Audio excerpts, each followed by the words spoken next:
People say Israel's an apartheid state, but I can't relate to that baseless hate. It's not really fair to try and compare a racist regime with the war on terror. Using common sense against violence, Israel had to build up the border fence. And if you think that's apartheid, it's because you don't know what apartheid really was. For 2,000 years the Jews all roamed, but we always called Israel our home.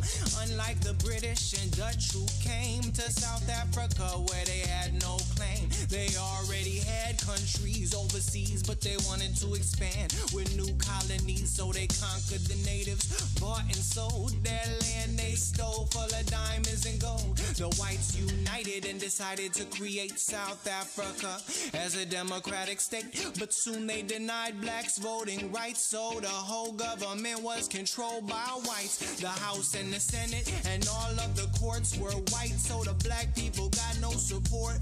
Plus the police would arrest and beat any peaceful protesters in the street. They divided everybody into 4 different races, moved them by force into separate places. So if you were Indian, black or brown, you had no business in no white town. They had segregation of transportation, buses, bus stops, trains and train stations, separate ambulance, different doctor and nurse, and the black hospitals were always worse. Restaurants, hotels, and the public park might be off limits if your skin was dark. It was a crime, and you could get more than a fine if you crossed the line of that whites only sign. They had separate teachers at different schools, black and white beaches and swimming pools, cafes and movie theaters wouldn't let folks in, discriminating if they had the wrong color skin. No mixed marriage, it was a criminal act for a white person to have sex with a black. Apartheid went from the womb till the tomb, couldn't even take a dump in the same bathroom. People say Israel's an apartheid state, but I can't relate to that baseless hate. It's not really fair to try and compare a racist regime with the war on terror. Using common sense against violence, Israel had to build up the border fence. And if you think that's apartheid, it's because you don't know what apartheid really was. In Israel, apartheid is not the case, cause regardless of gender, religion, or race, all Israeli citizens, black, brown, and white, have equal social and political rights. So the Arab Israeli population, which makes up 20% of the nation, might be a minority, but at least they can vote, unlike the rest of the Middle East. Look at the whole region, you'll see only Israel is truly a democracy, where every citizen's right to vote is protected, and Arab officials often get elected. That's an important point, let me stress it.